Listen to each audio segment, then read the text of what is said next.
जब आपका मन इस चीज़ के लिए राजी हो जाए कि आप 150 साल की उम्र में संतरा करेंगे, स्वस्थ या अस्वस्थ, शुरू में 150 से कम का चिंतन नहीं करना है। कारण यह है कि आपका हृदय और पेट बिल्कुल साथ में देगा। अगर आप इससे कम का चिंतन करेंगे तो वो विरोध करेंगे और नाटक करेंगे। जब आप ये सेट हो जाए, दिमाग में माइंड सेट हो जाए कि मेरे को 150 साल की उम्र में संतरा करना, तो अब ये सोचना है कि मैं इस तारीख तक, जो भी आपने संतारे की तारीख तय करी, इस तारीख तक सबको क्षमा कर दूँ। लगातार ये सोचना है कि मैं इस तारीख तक सबको क्षमा कर दूँ। अब आपके मन में आए कि मैं उस फला आदमी को तो संतारा करूँगा तब भी क्षमा नहीं कर सकता, तो ऐसा सोचिए कि इस एक आदमी को छोड़ के मैं सबको माफ़ कर दूंगा और संतारा ग्रहण कर लूँगा। अब ऐसा है कि हम संतारा तो कर नहीं रहे, हम संतारे का संकल्प कर रहे हैं। संतारे का तो कायदा ये होता है कि संतारे से पहले सबको माफ़ करना पड़ता है।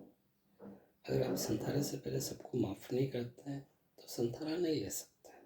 संतारे का तो सिस्टम यह होता है कि संतारा ग्रहण करने से पहले आपको सबको माफ़ करना है, और बिना माफ़ करे संतारा ग्रहण नहीं किया जा सकता।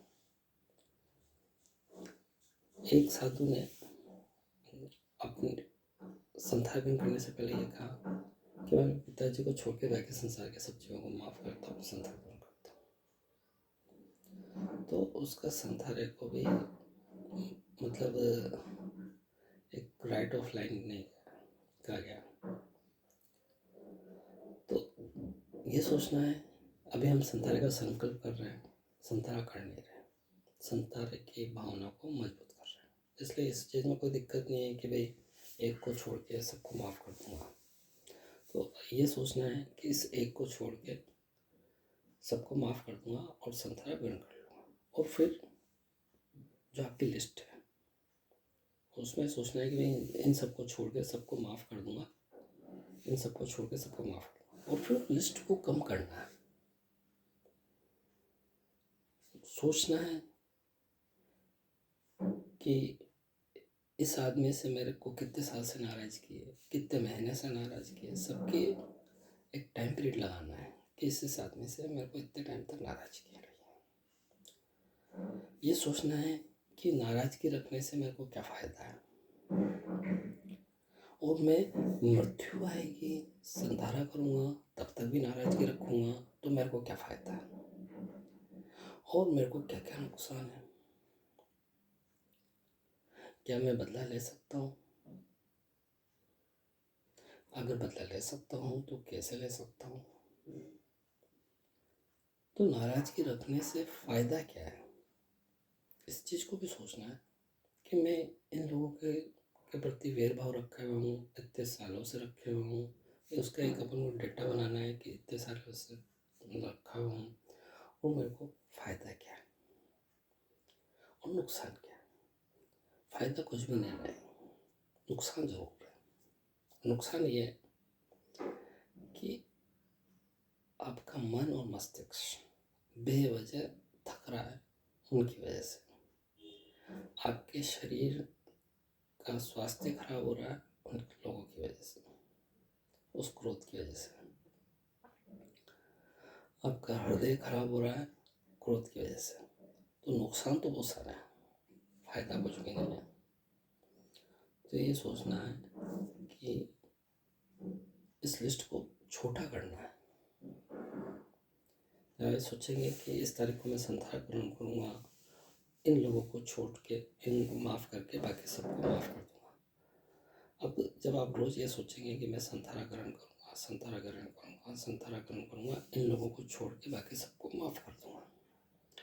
अब क्या करना है कि धीरे धीरे धीरे हर 7 दिन में उस संतारे की उम्र को कम करते जाना है।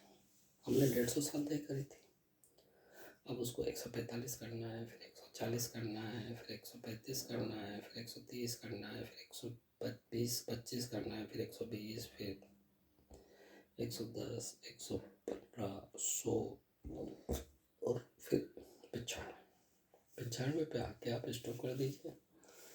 आपकी डेट ऑफ बर्थ में 95 साल जुड़ के जो तारीख बनती है कि भाई इस तारीख तक मैं संथाला ग्रहण कर लूँगा और इन सबको छोड़ के सबको माफ़ कर दूँगा। इस तरह से रोज़ कीजिए।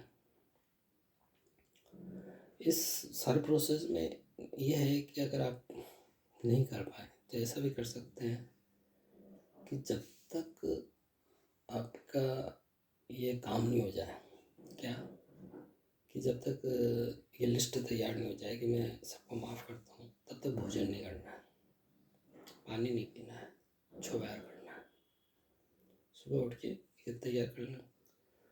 तो धीरे धीरे क्या होगा कि ये लिस्ट छोटी हो जाएगी। अब क्या करना है कि उपवास बच गया और ये सोचिए कि इस लिस्ट में सिर्फ 7 आदमियों को रखना है, मुझे सिर्फ 5 आदमियों को रखना है। 5 आदमी को छोड़ के बाकी सबको माफ़ करना है। जब तक मैं सबको माफ़ नहीं कर दूँ बाकी सबको, तब तक भोजन पानी ग्रहण नहीं करूँगा।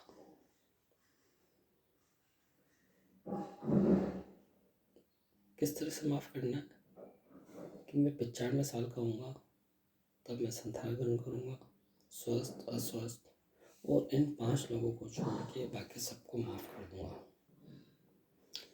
इस तरह से संकल्प करना है। जब ये हो जाए, ये सेट हो जाए, तो उसके बाद उसको आप 1 पे ला दीजिए, 2 पे ला दीजिए कि इन 2 को छोड़ के बाकी सबको माफ़ कर दूँगा।